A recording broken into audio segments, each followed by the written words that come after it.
5, 4, 3, 2, 1. We are live, coming to you live. It's Lichtman Live. Dad, say what's up to the people. We got a great guest on, Kara Swisher. Our first guest, and we're Yeah. delighted to have her. Absolutely. She's one of the nation's most incisive media critics and analysts of the current political situation. She has been particularly incisive in her assessment of the ways in which Elon Musk is trying to benefit himself and destroying our democracy. She has earned my great admiration, and I think the admiration should be for everyone who believes in democracy, of getting so far under Elon Musk's skin that uniquely he called her cruel, mean, as if His Majesty, can't bear any kind of legitimate criticism. Welcome, Kara Thank Swisher. you. Thank you. Thank you. Yes. Thank you so much for having me. Welcome, Kara. If you don't know Kara, she's a journalist, entrepreneur, and podcast host. She's one of the most influential voices in tech and media. She's best known for co-founding Recode and hosting the podcast Pivot, which I want all of you to go subscribe to on YouTube right now, and On with Kara Swisher. She's got decades of experience covering Silicon Valley, and she's the go-to authority on tech's biggest players, including years of in-depth reporting on Elon Musk. She's also a contributing writer for the New York Times. Kara, thank you so much for joining us. Thank you. Thank you. It's been quite a day today in Elonville. It's been quite a day today in Elonville. Yeah, we're very pro Kara on this podcast. My sister, his daughter, is named Kara, Yes. so we're very Spelled pro the Kara. same way. Good name. Spelled the same Yeah, way. it's a good name. What was your instant reaction to that press? I'm sure you watched it or saw Crazy. the clips from it. Crazy. It's Okay. crazy. It was nuts. It was like as Trump wasn't even there. He wasn't paying attention. He was like sort of having a little thing going on with the child. And what was the kid doing there? I mean, seems whatever. And then Musk was just holding forth and not telling the truth quite a bit of the time and acting like he owned the place. But, he just has a narrative that government isn't working and there's all this fraud that he's claiming, of course, giving no proof. Very similar he did around the Twitter files. I've got all the goods, and then he had no goods. He had nothing. A big goose egg in terms of what they uncovered, which was nothing. And he's doing the same thing. He's got an idea that government doesn't work, that there's this deep state, there's a secret cabal of bureaucrats, and they're running your life. And it takes advantage of people's real pain around government, which is never perfect, and real feelings about the economy or whatever. People have some pain that they like to attribute to someone, so therefore it has to be the government, right? And so it's a very easy boogeyman to blame, and he knows that, and that's what he's doing. Rather than, I don't know, maybe look at some of the social media companies which were dividing us and causing partisanship or making young girls' self-esteem go down or making young men feel lonely. I mean, they never want to look at their problems. They just want to tell us what's wrong with all of us and then reap all the rewards in the meantime. And just tell us and not prove it, right? Yeah, he just said there's fraud. All right, where specifically? Which one? It's like the $600, toilet seat. I'm sure there is one. Guess what? It's a multi-trillion-dollar government. Guess what? Fraud has gone on since the beginning of time, Julius Caesar's time, everybody's time. So the question is, how do we make a more efficient and technologically useful government to help people, right? How do we do that? How do we make services better, faster, and everything else? It's certainly not going to be done by the world's richest man who has all kinds of business interests here. I mean, he's so compromised. It's crazy. Are you familiar with the Grace Commission during Yes, Reagan? of course. There's one been everyone.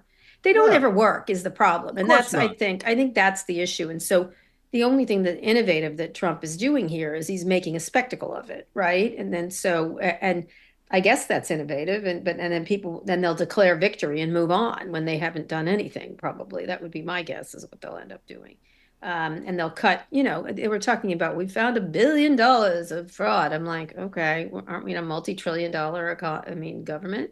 Like, are you kidding me? That's like me finding out, my son took $5 from my wallet. It's really not that problematic. It's just, it's sort of hand wavy in the idea that this government doesn't work, when in fact, our government's worked pretty well for the past, 250 years in general. We've had a lot of setbacks, but we certainly have had, a constant series of progressions that are, that have worked. And instead, they want to be hand wavy and blame DEI for plane crashes, although we've seemed to have had a lot recently, and they've cut DEI out. So it probably isn't, I'd like to say DEI probably kept us safe now that there've been so many plane crashes, but stuff like that. And it's like bread and circuses, and we're in the middle of the Roman Empire, or the end of the Roman Empire.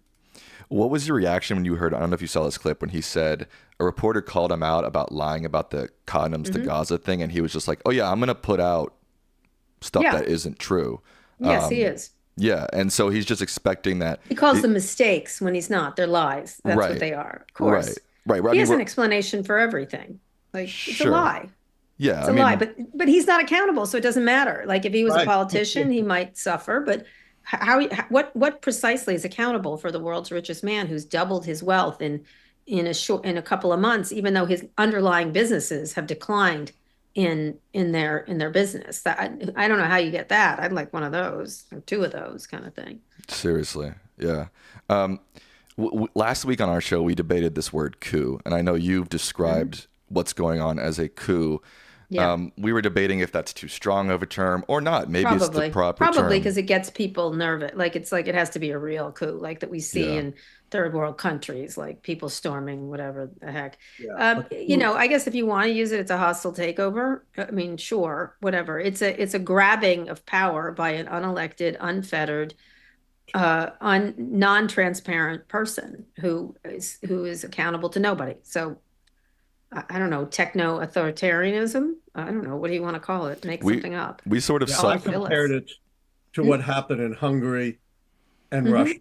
Yeah, very Neither much so. case was there a military violent coup.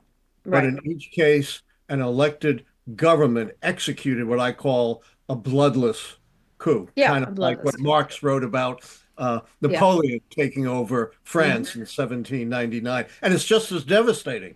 Yeah, it can be. And of course, it's the idea that only certain people rate and only certain people know what to do versus the vast majority of us who don't.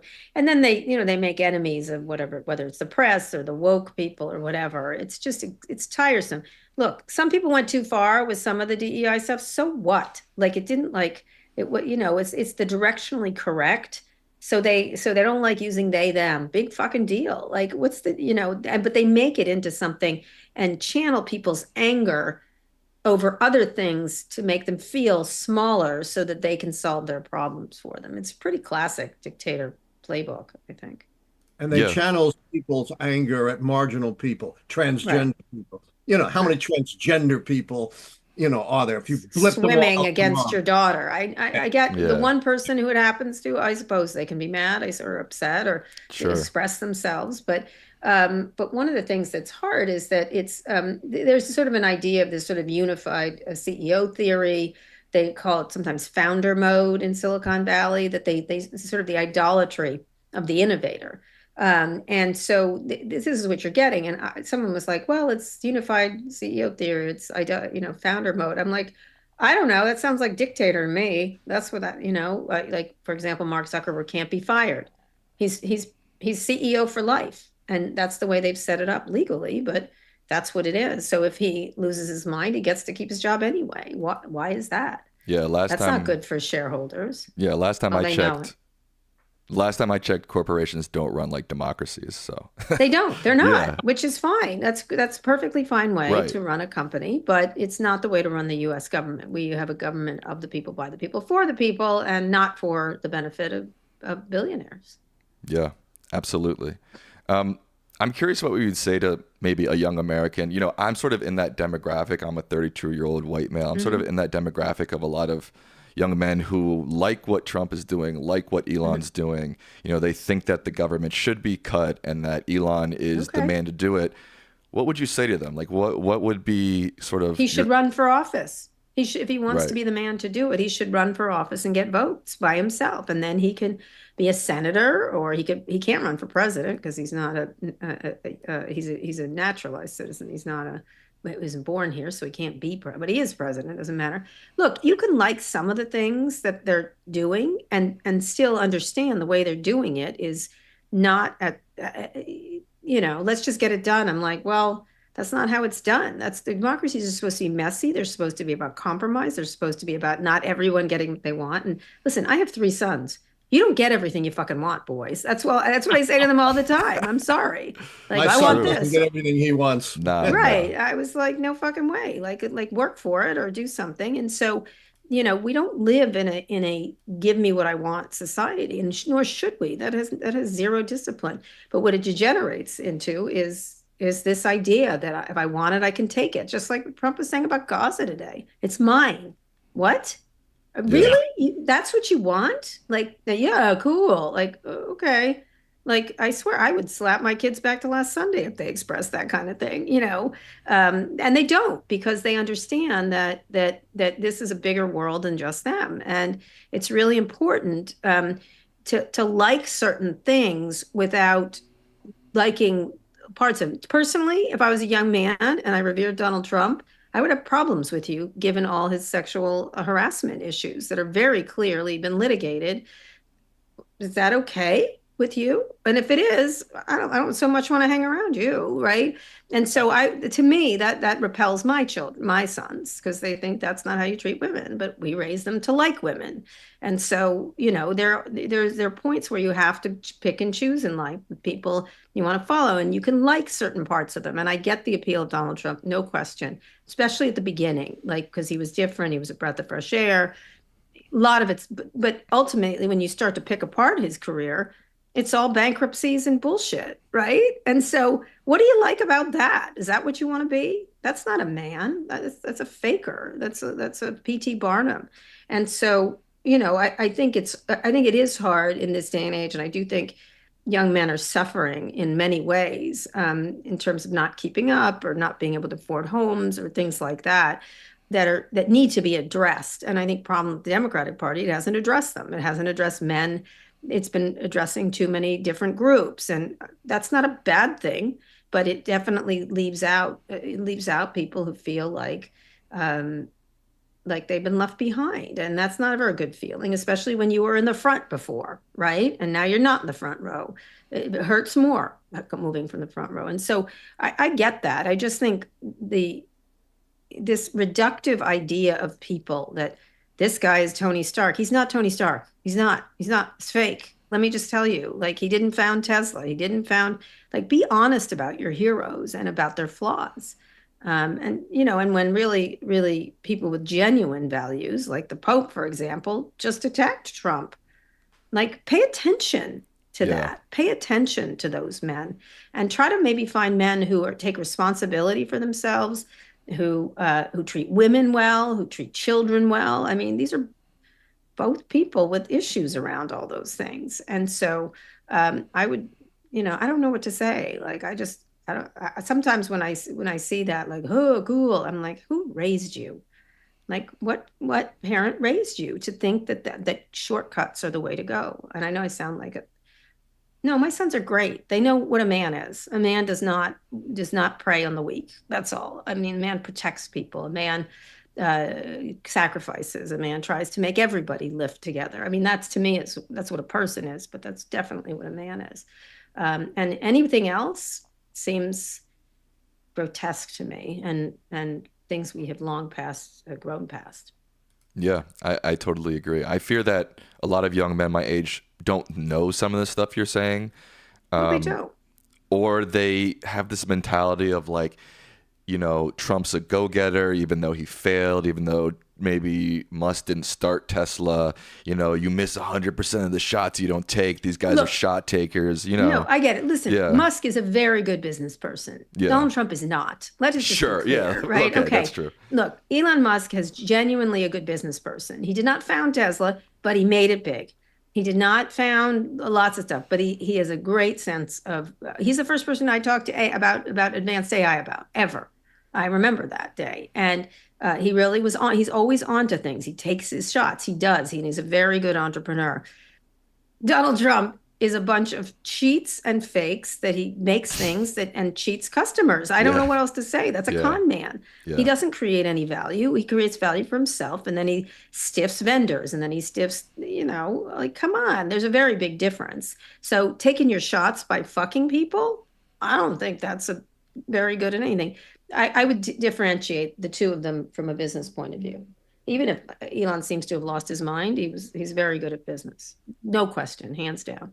I never say that about him, that he's all fake, but I want to say the whole thing isn't real either. Be honest about the pluses and minuses. But in general, he's definitely been a successful business person by far, but a very successful one. Yeah, I have a question. Sure. What's your assessment of the media's coverage of the Trump administration so far, particularly the so-called mainstream media, New York Times, Washington Post, LA Times, CNN, Fox? I think they're caught either in a he said, she said kind of thing. Like, he says this, she says this. I don't think you get anything illuminating. I don't ever come to a conclusion. And I'm of the Christiane Amanpour school of thought, which is truthful, not neutral. You come to a conclusion after you do reporting, whether people like it or not. And that includes liking things he does, right? Either way. And so I think what they tend to do, because he's so, one thing Trump is good at, he's violative of laws. He's violative of women also, but he's violent. He breaks rules, right? He goes through stop signs. And I think in some cases that's appropriate, right? Like, why are we doing it this way? Why are we doing it that way? I do it all the time. I didn't stay at the Wall Street Journal and the Washington Post and the New York Times. I was like, I'm going to do it this way. So I'm violative of old media rules, and that's okay. And one of the things that the media does is this, on one hand, on the other hand, which is it's a different world or they act like when a vice president says, don't listen to the courts, they act like, oh, that's what he said. I'm like, are you fucking kidding me? That's like insane. That's like, what? Huh? Like, sorry, sir. I believe you constitutionalists that we have 3 branches of government and you respect them. You don't like say, I'm not going to pay it. I'm not going to do this. Constitutionalist. That's the issue. Yeah, right. Yeah. It's like, I think I'll murder someone today. Why do I have to follow the murder laws? I don't like the murder laws. Like, it's just, it's so juvenile on every single aspect. But I do think it's really important to be violent I don't want to use the word violent because that's a terrible word, but to be a risk taker. And look, in my own career, I've done that. And I like it. I obviously like it. But I also don't do it at the expense of other people. And I don't, and I do it because I like it. But I do think the media can be, I don't know what they stand for, right? What am I getting? What's the product I'm getting? And you see the success of things like Pivot and we're doing great. It's because we're giving people something else. We're giving them real depth and at the same time coming to a fucking conclusion. Now, again, you might not agree with us, but we come to it and then we can argue it with you. We can debate it.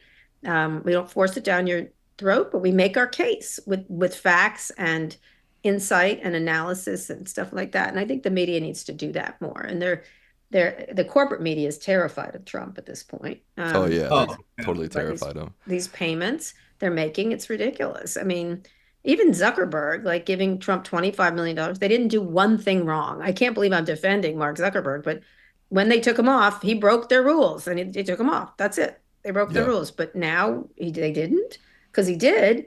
So you either don't have rules or don't just say it's a payoff. That's what it is, right? So I think they're terrified of anything. And that's kind of depressing that we can't. I'm a capitalist. I don't think we should be scared of someone fucking with us because we don't agree with them. We should be judged on the quality of our entrepreneurship or quality of our businesses, otherwise we're in a Putin-esque environment where favors and relationships matter more than innovation and ideas. Yeah. Absolutely. I fear we've gotten to this point, especially in mainstream media, that they think the truth is putting someone on the left and putting someone on right on screen and having just them go screaming. at it. Right. And it's like the truth is not in between those two. The truth could it be. It isn't. And, right. I've been on those shows before and they're always like, come back. I'm like, no, you're so good at it. I'm like, oh, great. I'm good at kicking people in the teeth. That's such a great quality of mine. I'm like, I don't want to do that. It makes me feel sick. And nobody's illuminated, and then everyone just is left confused and angry. And I just don't. We try to do media that makes people uplift people and feel better, and at least feel even if it's not good news, they feel like they learned what happened and they got good quality. We're almost like a restaurant. We make good quality meat. Like we cook a Yeah. nice steak. Right. And if you don't like steak, don't come here. But we cook a good steak and you're not going to die from it. And you can either decide if you like it or not. And so I don't think the media got to digital fast at all. I was very early to digital. But I think most media just they were making things for themselves and not for the audience, the changing audience. Yeah. And they still don't do it today. And things change so quickly, and I'm always interested in the latest innovation. But they tend to be like on yesterday's trend, which is kind of, and then of course the business model, to be fair, has been hollowed out by Google and Facebook, and so there's not even any business model. So, and that's not their fault. That's about monopolies and things like that. Sam, the Yes. two words I said I want to abolish from the English language, the phrase, Right. both sides. Oh yeah. It's not both sides. Yeah. Well, Yeah. some things are both sides. I like zucchini. Sometimes, I but don't like not zucchini. overwhelmingly. Like some people like zucchini, some people don't. You can make an argument either way because zucchini is loathsome to my daughter. I love it. Like I don't know, stuff like that is fine. But Sure. but on certain issues of fact, like I was on one with the Trump There is person truth. who was real nice, but he was there saying how many rules there were against technology companies, and I go, really? How many? And he said hundreds. And I said, oh, the number's zero, but you were close. And he was like, well, and I'm like, no, stop. You're embarrassing yourself at this point. Like, why are you're basing your entire argument on a false thing? Like, you should say there shouldn't be any. There aren't any, and there should still not be any because these people are the smartest people on the planet. That's your argument, right? And let's let them do whatever they want. That's not an argument they want to make, but so they'll make up something else. And I'm fine arguing as long as they're accurate, Sure. Yes, I mean, there's one truth, believe it or not alternative facts. Well, yeah, that's true. That's Kellyanne Conway, right? is that Kellyanne Yeah. Conway? Oh, Yeah, God. it was. Oh, Way God. back in the first Alternative term, facts. you were warned. You know what? I'm going to give her the benefit of the doubt. I think she meant there's other ways of looking at things, but she's such a cynical. I'm not going to say what I think of her, but she's Don't so say it, cynical. Don't say it. She twists narratives. She twists narratives. Oh, of course. That's her job, and I get it, and she's very good at it. But it's loathsome to do that to people, I think. Of course. I want to ask you a little bit about X. Everybody comes into, when we're live, everybody comes into our chat and everybody wants to know, should I leave X? Should I stay on X? What's your take? Do what you want? I left. Do what you want. I'm a do what you want girl all the time. One time my son wanted to listen to Ben Shapiro. I go, knock yourself out. I don't like him, but go for it. And he didn't like him. But I didn't stop him. Like, let him figure it out himself and figure out what he likes and doesn't like.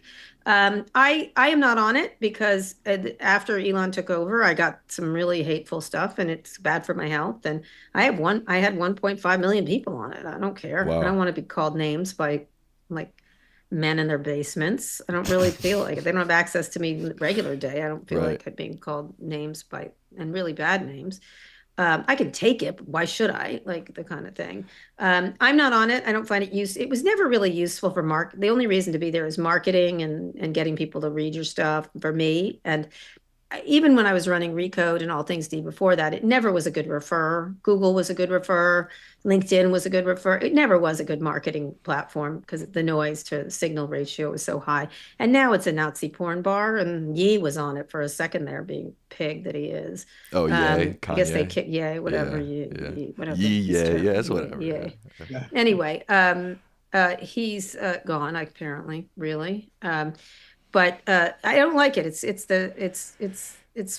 a terrible sewage dump right now. And so I use Threads, even though I'm not the biggest fan of Mark Zuckerberg. I think it's a pretty good product, and I see why people like and don't like it. It's a little too commercial. It's not good on the news. I love Blue Sky. It's really evolving into a really nice platform, and they care about content moderation. I just did a big long show about the original content moderators for all the big sites.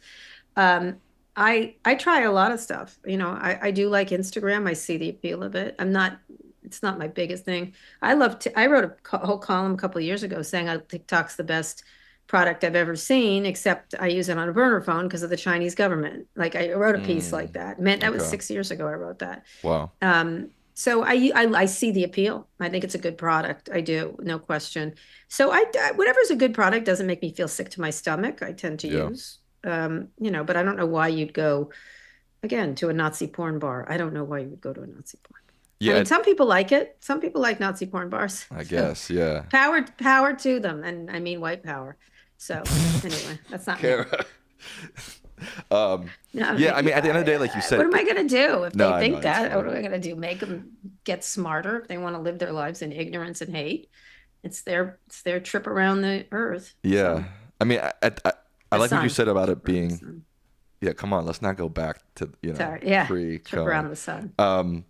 Yeah, I mean, that's what I've been thinking for a long time is at the end of the day, all these social platforms are products. And I feel like no one's going to X and be like, oh, wow, I just They love just had a spending great my time. time on this platform. Yeah. It's a dunk platform. My Yeah. sons aren't on social media at all, which is interesting. They're 19. My older son, I have Interesting. 4 kids, but Yeah. they're not on social media. And my sons, they both have girlfriends, but before they did, my oldest son got off of dating services, and I'm like, oh my, because a lot of kids meet that way. A lot of people Yeah. meet that way. I don't have a problem with them. Yeah. And he goes, I just feel bad, Mom. And I'm like, excellent choice. You feel bad. Yeah. Excellent consumer choice. It's like, doesn't taste good. Like, Yeah. now, why am I not eating here? It doesn't taste good. And or I don't like it, or I feel bad after it. And I thought that was a healthy thing. I tend to let people try things, even if I think they're sort of heinous places or rat holes that into conspiracy theories and stuff like that. Yeah.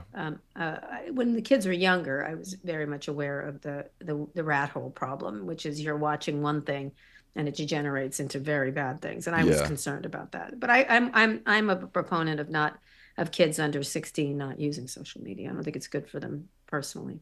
Yeah. I've seen you make that stance. I think Well, I have think to I now. I agree. wouldn't have before. I wouldn't have before. I have Before it's what not my exactly?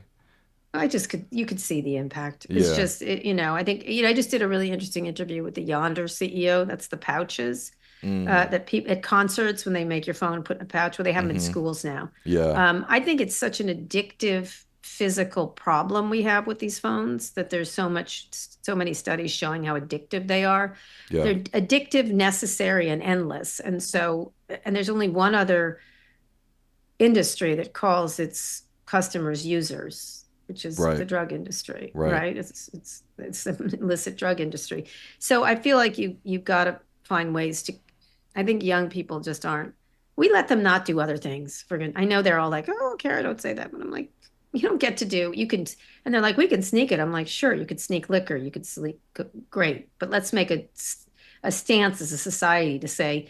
This isn't good for you. We think Yeah. you should wait. And then after you're 18, you could knock yourself out. Or 16, probably in this case. Yeah. Do you think as a whole, social media has been more bad than good in Yes. its short lifespan? Yes. Yes. Yeah. It was supposed to connect people and it's polarized them. Yeah. It's just, if it was run by better people, look, I like Blue Sky. I'm very happy on it. Like, Yeah. it can be done well. It just you have to have values. And if you're just in it for growth, forget it. Like that's, or you're pretend Mr. Free Speech, which you aren't, Yeah, of because you course. censor when you want to censor and you don't. That drives me crazy, these people. Like, they're like, free speech. I'm like, why'd you just censor that person? Why'd you just censor? There's no such thing. If you run a platform, a restaurant, anything, you make the rules. And if you don't have to make rules, but if you don't, you've got a sewage pit, no matter, because people tend to degenerate into sewage online. Unfortunately. I think because of the people running it and their interest in shareholder growth, it's always going to be shitty until there's other economic ways to do something. It's sad because I read a lot of early sort of like writings It was on fun. the early internet, and I'm sure you were Fun. part of that, It and was fun. it seemed It was almost fun. utopic. People were It writing wasn't about utopic. It just was like Okay, cool to maybe me. that's too Like much, the beginning of my book on AOL that I wrote before this one was a bunch of quilter ladies who, not a lot of people like quilting as much. Everyone used to quilt, but They met online and they made a quilt together. Right. And they made friendships. And then they met in person. They came to AOL and brought their AOL quilt. I thought that was lovely. I was like, oh, look, they didn't like you could like there was this my ex-wife ran a site called Planet Out. Well, all these gay people couldn't meet each other back when. Then they did. What a great thing. Like there's all kinds of wonderful things where you meet people across the globe. And that's the hope, right? That you find we have our commonality. But instead, it gets taken over by malevolent players who want to game the system and make everyone feel bad. And so it's, it's like one of those, it's like the bar in Roadhouse. There's always an asshole until Patrick Swayze shows up and kicks their ass, which I wish we had a Patrick Swayze of the internet. That's me, I guess. That's you, Kara. We can do this the easy way or the hard way. Yeah. That's such a good. Don't watch the Gyllenhaal version, people. Whoever's watching. No, that one sucks. Yeah. What were you about to say? Sucks. Yeah. We know Kara has limited time. Yes. Can you get the questions? Yeah, we're gonna have Kara for another about 15 minutes or so. My final question for you, Kara, before we have some people in the chat who are asking questions. We'll do that for the last 15 minutes. I read that you were once interested in running for office. Is that still on the horizon for you or no? No. During COVID I had 2 more children and that's what I did. So I have 2 small children and so I don't have the time. Gotcha. But I think it's a noble thing if you're doing a great job or trying really hard. Sure. I know a lot of amazing politicians, by the way, all over the place, and I think they're selfless, and the demonization of government workers is really tremendously off. It's sickening. It's reductive. Yeah. Of course, they're bad people everywhere, but they really, most of them work really hard to do a great job. Yeah. You said you heard Trump say, I think it was either yesterday or today, that they're all driving for Uber and DoorDash while they're cashing their check from the federal government. Oh yeah, the guy who got all the money from his father. Sure. Right. Yes, rich kid. Yeah. Yes, trust fund baby. Tell us how hard it is to work. Right. Give me a fucking break. All right. So for this last 10, 15 minutes or so till 6:45, we got a couple of questions from people in the chat. This is from Here for Today 42. They said, I heard Elon Musk has billions of dollars of funding from the U.S. government. Obviously, this is a conflict of interest when he's meddling in there. But is there any way taxpayers could get a factual list of what and how much we are paying for him? Him for? There's been lots of reporting. I think it's about 15 billion at this point. For some things are contracts like delivering payloads, and he should be paid for that. Some things are Starlink. Some things are subsidies. I think there's something, he gets a subsidy for something that is a great bulk of what Tesla does. I think it's carbon subsidies of some sort. Right. He gets lots of different government payments. And by the way, for people who don't know, guess what saved Tesla when it was in real trouble? A loan by Barack Obama. That's correct. You're welcome. We should have taken we should have taken stock in that thing. They would have had to give stock if they failed, but we should have said, if you're successful, we get stock, right? The government should have taken stock in that company. But we didn't. And now he knows better. So there's tons of conflicts of interest. It's insane how many conflicts of interest there are. And the person in charge of saying whether there's conflict of interest, you know who that is? Elon Musk gets to tell us. It's ridiculous. Self-policing. It's worked so well. I know, it's ridiculous. He has a lot. He should thank the U.S. government every day of his life. He should, yeah. This question is from Patrick Murray. They say, "Are we in a constitutional crisis?" Well, I'm not the expert on that, but I did have 4 people. It's going to go up on Thursday, a big interview with 4 legal scholars and other people who cover that. I think for the most part, they thought, yes, it depends on the fact that we're even waiting for him not to follow judges. If he doesn't follow judges, yes. Right. Already he's abrogated Article 1 of the Constitution by pretending Article 2 is more important, but Article 1 is the most important, which is Congress has the purse strings. So they're cutting jobs without permission, and they're being challenged legally and have been losing for them. And they'll lose on all of it. It's all basic constitutional law. And so the question is, will he listen to it and use because the Justice Department is under his purview, and the way you enforce these laws is through the Justice Department. If he tells Pam Bondi, who doesn't seems to have the spine of a noodle, that's why Are the you a other stand-up one. comedian, Kara? Have you No, been hiding but this from us think the whole about it. time? That little guy wouldn't listen to him. Like Yeah, yeah. the AG used to be relatively independent. In this case, it's not. So, I mean, come on, please. She wouldn't. She'd be like, whatever. She'd Yeah. go back to Florida, but she's certainly not of the level of attorney generals we've had in the past. Definitely not. But although in this group, she seems like a shining star. I know, but come on, that's a low right? bar. That's a low bar. But so yes, I think probably we are. It just the fact that we're waiting for him not to follow the law is really and follow just judges. There's 3 branches of government, and one of them has abrogated its power because it's under his sway, and he has Elon Musk to threaten if they fall out of line. I'm going to primary you. So Yep. it's all cooked over there in the Republican Party. So yes, we are probably in one. That's what most people think. Rare Spirit Wendy says, Kara, Musk's bid for OpenAI is probably just an attempt to slow down the sale of it. He claims that he wants it to remain a non-profit in order that ethical standards will be kept in place. His AI is a for-profit. So what could the potential ethical, societal, and economic concerns be for the public and country if he buys it and merges it with his AI company? He controls everything. What happened was, he was at the founding. I was there. I interviewed him about it. Him and Sam Altman and Reid Hoffman. There were several other people. And he wanted to actually take it as a for-profit. And he wanted to own most of it. And they said no. And he flounced out. He did not. And then he gave up his shares in some fashion.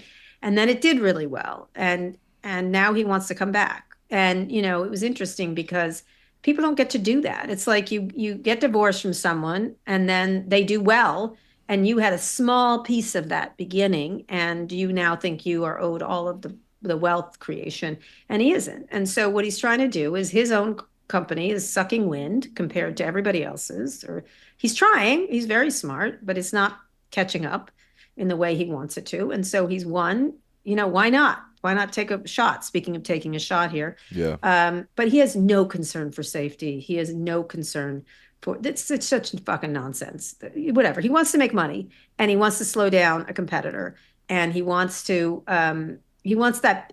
what's owed to him. He has that in his mind, in his brain, is that he started it. He should benefit from it. It's his. Sort of like Scott Galloway on our podcast today said, he's like it's a rich guy's version of invading Greenland. Right. I want it. Yeah. It's green. No, it's icy, you idiot. Anyway. Right. Stat Brat Stacy. That's a cool name. They say, Kara, I'm very concerned about Musk and his boys having access to my personal information. Is there any recourse to stop this? No.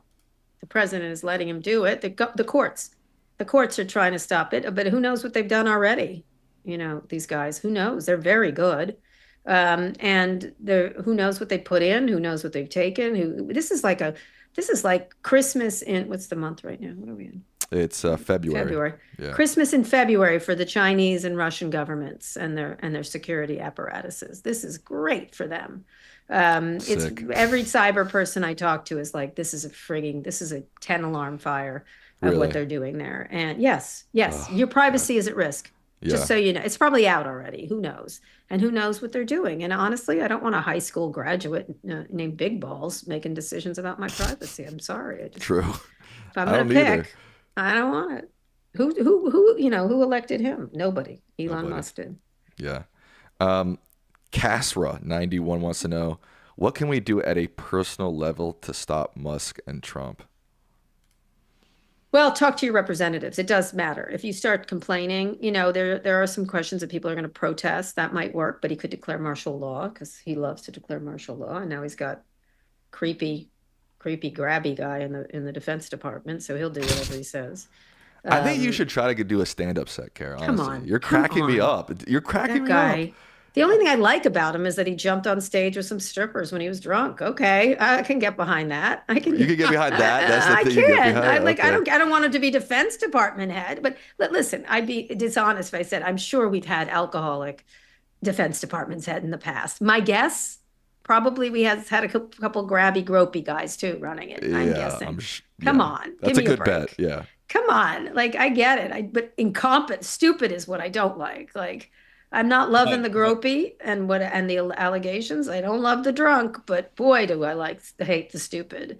And so, you have to call in to your Congress people. You have to make your voice heard, and if need be, you'll have to protest in the streets because the people's voices is what should be heard the most. And I think people will be very slow to come around to it until it really packs them. Until you're Wall Street. Probably Wall Street is right, and you're starting to see stories in the Wall Street Journal suddenly like going, uh-oh, bankers are concerned, deal makers are concerned. And when those guys get concerned, like talk about people who love money, those people love the money, and they will make themselves heard to Trump pretty quickly if that's the case. He stepped back from his idiot tariffs. They were so dumb. They just sort of. I mean, he added the steel and the aluminum tariff. Yeah, but whatever. He just like the Canadians and Mexicans played him like the saddled. What do they call it? Syphilitic Al Capone that he is. Like, come on. They didn't here fentanyl. They did it months before. Like, there's like three boxes of fentanyl coming in from Canada too. It's like what. We look so pathetic and ridiculous because he's so performative, and so make it known, and it will become known to you when the economy starts to be troubled. It already is in trouble again. Fine. It was doing very well. I could not get eggs at the grocery store. Right, I couldn't get them under that sad old man Biden. Yeah, couldn't have been. Our economy was killing it. Now it's not. Like I'd rather have Grandpa running things. Yeah, for all the hoopla about eggs. I had friggin' eggs then, my friend. I had them. Eggs. I literally couldn't. I tried to get them. I literally couldn't get them. I'm good without eggs. You're good without eggs? I'm like a morning egg person, so I need to have my eggs. Eggs, fine, whatever. Okay. I'm okay. But I guess it's in a lot of other things. You're right. Yeah. It's good to have eggs.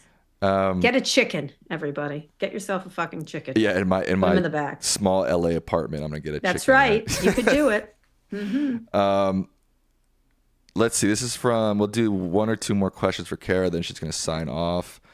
James Lagruda says, how do we combat misinformation in the age of Trump and Musk? Well, assume everything they say is a lie. That's the beginning part. And then go backwards from there. Oh, that might be actually true. I think they're purveyors of misinformation. I think it's very effective.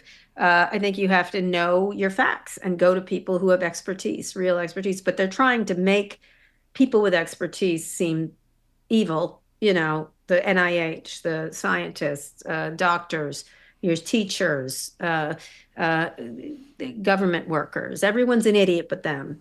Right. You might want to question that. So I think questioning everything they say and comes out of their mouth and why you have to really understand their agenda. Why are they saying it? Why are they saying it this way? I mean, the whole DEA around the plane crash thing, I thought the media was malpractice at that point because I was watching what Musk was doing and I kept saying, hey, this guy's running through government and hacking government right now. And they were like, but DEI and planes. I'm like, it never happened. Like, stop it. Like, that kind of thing. Don't click on that shit. The reason that plane went down is a tragic accident. It had nothing to do with the gender or race of the people flying. I think most of the people were all white guys. So it just was a terrible mistake. It's terrible if anyone who's flown in the DC area, it's terrifying because of the helicopters and the planes coming through. They shouldn't have done it. They were warned about it. Eventually that was going to happen. It is a tragedy for the people who died. But it's not because of some DEI. They blame DEI on everything. I mean, they'll probably blame, Jimmy Hoffa's death on DEI. Probably. All right, Kara, we greatly appreciate you coming on. No problem. Do you have any final words for the people out there? Yeah, I think, listen, you don't have to like what I say. You decide for yourself. You're all big boys and girls. So, but one thing is use your fucking head. Use your head when listen to what they're saying. And when Musk does, you notice that when he said, oh, that wasn't true, I just said it. Start to go, oh, this guy's a fucking liar. Like he just uses lies when it's convenient for him. We already know this with Trump, but the problem with him is he's elderly too. So you never know what's going on there. And this is a person who's spent his whole life not telling the truth. And maybe you voted for him, maybe you like his take it like it is, tell it like it is kind of personality. But he's not a nice person, and he's not a president for all of America, which most presidents tend to try to be, because most of them have been honorable people. Whether again, listen, a lot of stuff George Bush did in Mideast, terrible. A lot of I didn't agree with stuff Obama did all the time. I was always beefing with him about all manner of things, but they cared about the fact that they were a president for all of America. So everything they say, you should doubt and question and try to find out for yourself. And even if you don't agree, even if you have a difference of opinion, the people across from you who don't agree with you are not evil. Your mind is being warped by these social media sites, by the technology, to be reductive rather than reflective. And try to pull it back and put down your device or find a way to interact with people in real life. You'll find you like a lot more people than you thought. And so I would advise that. Thank you. Thank you, Kara. Thank you. All right. And get off Twitter. It's not good for your health until it is. And then go on it. Unless you like that sort of thing. And then I'm from San Francisco. I'm from San Francisco. You can marry a goat if you want. I don't care. But, practice safe sex. Anyway. All right. Thank you so much. Thank you, Kara. Bye. Have a good one. Bye. Thank you. Awesome. Guys, that was Kara Swisher. Thank you, Kara, again for being on. Dad, our first guest in the books. And an extraordinary one who really tells it like it is. No doubt. And had a lot of wisdom to impart. We have a few more minutes and I'll take some questions. Before I take that, I want to riff off something that Kara said. Do it. About Pete Hegseth. Said, well, we've probably had before some secretaries of defense who might have been drunks or might have been creepy, harassing guys.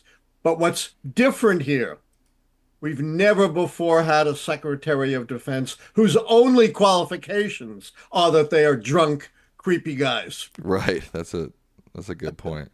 That makes them unique. Yeah, no doubt. All right. You want to get to some questions before? Yeah, we got about 10, 15 more minutes. Let's get to some more questions. All right. Luckily, our great people behind the scenes have put in a section for Dr. Lichtman right here. This is from member Billy Laphart. They say, my son has been married to a woman from Mexico for about 5 years. They own a home in Maryland and she's gotten a green card, but has not tried getting U.S. citizenship. They travel back to her original home in Mexico several times a year, but have never had any problems. They would like to travel there in a couple weeks, but I'm concerned that when she tries to re-enter the U.S., they might be detained because I'm not a lawyer. I can't give you legal advice about what you should do, but I've studied this immigration issue for a long time. I've watched what Trump is doing. I watched what they did in Florida when they passed the anti-sanctuary city laws. Don't be complacent. Be very afraid. Even people here legally are going to be swept up, and some have already, in the Trump deportation. So while I can't give you any legal advice, I can just tell you this is a time for extreme caution. Valerie Houston says, as outsiders look in, it looks like the Dems have already lost this coup, even if they win future elections. I think Dems states need to separate from Republican states. The union didn't work.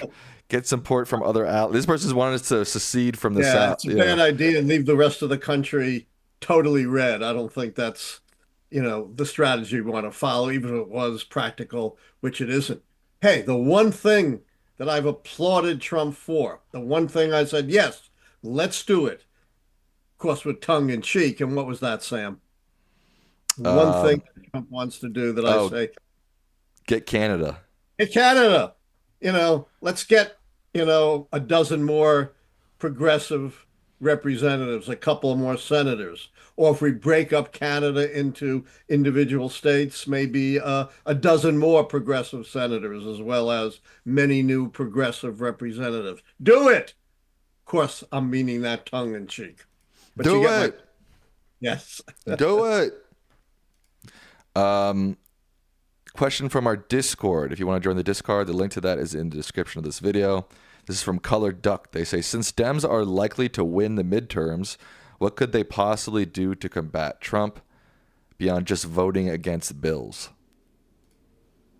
Well, voting against bills, voting against appointments are very, very important. Republicans don't have a big cushion either in the House or the Senate.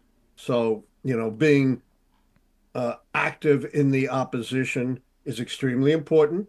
Getting involved in lawsuits is extremely important. And something, that Kara has pointed out and that we've been harping on for since the show started, what, a year and a half ago, Sam, something like Mm-hmm. that. What have I been saying about the Democrats? Forever. Democrats have no spine. Right. They have no spine. Maybe they're starting to show one. And what are they awful at? Standing up, No, we messaging, already said messaging, that. messaging. Messaging. They've got to grow a spine and figure out simple, compelling messages. They've been out messaged horribly by the Republicans. Before we get off, we only have a few minutes. Don't you have some housekeeping things to do? Um, yeah, don't forget if you're watching to like the stream, subscribe. We're also now on Twitch, twitch.tv/Allan Lichtman. The post show, we will have a post show after this, so stay tuned for the post show. Remember, you wanted to ask Kara a question, you had to be a member or donated. So donations and memberships get Memberships and priorities. donations keep us alive. Yep, no doubt. A lot of work to keep this going. It's not just my getting on and blabbing for an hour. There's a lot No. more to it. Shout out to Savannah for booking Kara, and I know Savannah's a big Kara Swisher fan, so hopefully she enjoyed that. What is your thoughts on Trump meeting with with King Abdullah of Jordan about Gaza and him saying that the U.S. will now own? Travesty at every level. First of all, we have no legal right to occupy Gaza. I know Trump thinks he can take anything he wants. Gaza, the Panama Canal, Greenland, whatever, Canada. We have no legal right to Gaza. We have no legal right to ethnically cleanse Gaza and permanently deport the Palestinians. Not only don't we have a legal right to it, it's a crime against humanity to engage in that kind of extreme ethnic cleansing. Palestinians don't want to leave. The Jordanians don't want to take them in. He hasn't offered the United States as a refuge for the Palestinians. And, how would you ethnically cleanse it if they don't want to go? You'd have to engage in horrific, destructive urban warfare. Who runs Gaza, Sam? It's not some benevolent society. Hamas. Hamas, and we saw how awful and bloody the war against Israel was. And then he says he's going to turn it into another Riviera. What does that mean? First of all, it's ridiculous. The great majority of Trump's promotions, like his towers in Fort Lauderdale or Tampa Bay or Toronto, have crashed and burned. He rarely has successful promotions in recent years. But even if he did turn it into a Riviera, another Mar-a-Lago writ large, a plaything for the rich, to which the Palestinians couldn't even return to if they were authorized to do so, because it would price them out. What Trump develops, and most of them are failures, or at least tries to develop, is properties for the rich. He's not advancing anything for his kind of constituents, wherever he tries to promote a property. Right. This one is from Carol Hannon. They say, what is the difference between unconstitutional and illegal? Can you be charged with a crime if you do something unconstitutional? Well, illegal can mean violating the civil law or violating the criminal law.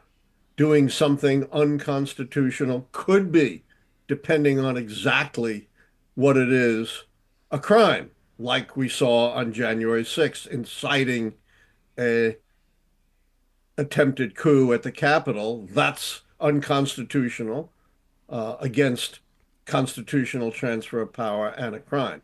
but things can be unconstitutional and not be part of the criminal law. That's why all the lawsuits so far have been civil lawsuits. And as Kara warned, there's no guarantee that Trump is going to follow the Constitution and follow the law and recognize that we have a third branch of government, that the founders set it up for a reason to check upon rogue powers, particularly by the executive. But let's say he doesn't obey the Constitution, the law, and the courts. What's to stop him? All his flunkies will be in charge of justice, the FBI, and the military. Scary It's very thoughts. scary. We've never faced anything like this in the history of the country. It is a real way in which Trump would move us to becoming another Russia. And I don't think, you know, the great majority of Americans want any part of that. Um, George Miller asks, in your opinion, do you think the First Amendment is deeply flawed? I feel it's overprotecting speech, including hateful and offensive speeches and ideology. No, I don't. I think the First Amendment is very important. Once you start censoring speech you don't like, there really is no limit. But let me say, the courts have cabined the First Amendment with various restrictions. You can't defame people. You can't libel people. You can't order a crime. You can't utter in ways that endanger people, like shouting fire in a crowded theater. So I think the First Amendment is very important. And if you undermine it, it's going to be people like Trump, not you, who take advantage of it. And I think there are enough restraints and restrictions already. We had a bunch of questions. Oops, we had a bunch of questions asking about how do we stop Trump and Musk if they don't obey judicial decisions. You know, I don't advocate violence. I don't advocate civil war. The only way we can stop them is flood the streets, vote them out of office, get massive public disapproval of what they've been doing. But it's not going to be easy. Trump's You at know, his this high. is the Trump's way dictatorships take place, is by hallowing. They take place in several ways, which we're absolutely seeing here. Creating a unitary executive who essentially claims they can do anything they want, ignoring Congress, hollowing out the judiciary, snuffing out the free press, and snuffing out your political opponents. And we're seeing all of that unfolding right before our eyes in real time in just a few weeks under the Trump administration. You said I sent you an article. You said there was a problem with it, but I saw that Trump is at his highest ever approval rating right now. Yeah, I mean, depending on which poll you look at, Kara pointed that out. You know, people think he's being forceful. He's attacking, you know, marginal, despised, mostly despised people like transgenders. He's convinced people, you know, falsely that, you know, that our government is rife with fraud and abuse. They've been pounding this forever, and people tend to believe it. Optimistically, I would say it's a blip. And I don't think plus 50% approval is going to be sustained. Already, some more recent polls have shown him falling below the 50% mark. Yeah, I agree generally that I think it's a blip too, but it's kind of even if it's a blip, it's a pretty concerning blip. It's very scary. And again, it's a reflection of the utter failure of Democrats to develop an effective counter message. Yeah. Like, I watched bits of Musk in the White House today in the Oval Office explaining DOGE. And I think if you're just a regular person listening to some of his quotes, you'd be like, yeah, that makes sense to me. He just was saying, I have it up somewhere. Hold on. But yeah, I can't find it. But yeah, I mean, he was just saying, look, we should have less bureaucrats. We should have more, decisions People from believe that, and they right. support that. And they don't delve into the details. You've heard me say 1,000 times, the devil is always in the details. And people are not fact checkers. And the big lie, as pioneered by Trump and Musk, works. It worked in Hungary. It worked in Putin's Russia. It worked in the Soviet Union. It worked in fascist nations in the 1940s. The big lie works, very sadly. There's this old saying, a lie travels around the world before truth could even put its pants on. I know we talk a lot about lies, but like for example, like I'll read you this quote that I took today that I feel like most Americans, it's not necessarily a lie, it's just a perspective. I think most Americans probably would be like, yeah, I agree with that. This is what Musk said today in the Oval Office. He said, quote, and I'm skipping things and paraphrasing things, but this is a general quote. He said, at a high level, if you say, what is the goal of DOGE? It's to restore democracy. If the people cannot vote and have their will decided by their elected representatives, then we don't live in a democracy. We live in a bureaucracy. And it's incredibly important that the public's elected representatives decide what happens as opposed to a larger, unelected bureaucracy.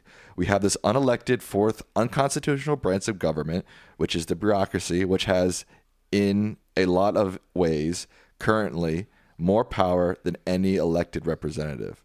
Like, he's not necessarily lying there. We spent It's a lie. It's really an outright lie. It's based on nothing. It's false. It's not true. The bureaucracy does not exercise that kind of power compared to presidents and courts and Congresses. They are not the problem. And in fact, this whole idea of the deep state is based on a huge lie. It was actually a left-wing analysis that they took and twisted. And under the actual analysis, who is the deep state? It's not, some government employee, sending out health information. It's people like Donald Trump and Elon Musk who are the deep state, who use their billions of dollars to control and manipulate public opinion and our government. That is the idea of the deep state. It's been distorted, twisted, and misrepresented by Trump and his allies, just as they have, and we had a whole show on this, utterly misrepresented, distorted the idea that they're populists. The whole point of the populist movement was to counter the rich people of their time, not to empower and cater to the rich people of the time. Yeah. All right. One more question, Dad. But I agree with you. It sounds good. Right. And I can understand why people buy it, because people don't probe deeply. And, I don't expect them to. And they're not fact checkers. And they don't have a grasp of history. And, Trump and Musk, another one of their big endeavors, aided by people like Governor DeSantis in Florida and Governor Abbott in Texas, is to rewrite our history to fit not the facts of history, but their own orthodoxy. All right, you want to do one more question and then call it a night? One more question. It's after 10. This is from but it was such a great show, I don't want to cut it. This is from our good friend Pierre Holmes. They say, Allan, I know you're not an economist, but by any chance, do you know how many jobs were added during FDR's presidency from 1933 to 1945? I don't have that number, but the period from 1933 to early 1937 was the greatest period of economic growth in American history because of the recovery from the Great Depression. Then there was a brief recession in 37, 38, and then you had a period of very rapid growth from then until the end of the Roosevelt administration. Then, of course, you had World War II, which, you really can't compare job statistics when you're mobilizing the entire country via war. But most of the Roosevelt administration was very robust job creation. They brought down unemployment from near 25% to shortly before we became involved in World War II, down to just a very few percent full employment. Right. Keeks. Of course, right at the end of the show. What? Your dog want in? I guess. All right. With that, I want to poll before we go. Okay, let's do a poll. Possible? Yes. Do you want more guests? Do you want more guests? That's it? That's it. And respond quickly because we're about to go off the air. Okay. Do you want more guests? Yes or no? Yeah, you're gonna have to respond very quickly. I can take one more question while we're doing the Or poll. why don't we just wrap up with your final word to the people? Yeah. Kara Swisher was an amazing guest. As much as anyone in America, she tells truth to power. You should take seriously the many, many warnings she's issued about Trump and Musk. She knows them as well as anyone. And her admonition that, yes, we are in a constitutional crisis. And if we want to do something about it, then all of us have to act in various ways. Vote yourself, organize others to vote, contact your representatives, get out in the streets and demonstrate. As Benjamin Franklin said, we have a republic if we can keep it. Right. All right, folks, if you want to keep hanging out, the Lichtman Live post show is coming up right after this. The link to that is in the description of the video and also pinned to the chat. If you have friends or family who would like this interview, share it with them, post it on Reddit, Blue Sky, X, Instagram, wherever you want. We got 310 votes and 90% say yes, they want more guests. So that's a overwhelming majority. That's not going to change. So All right. it seems people liked it. Excellent. Good night, folks. Glad you liked it. Good night. See you in Lichtman Live post show. And see you Thursday.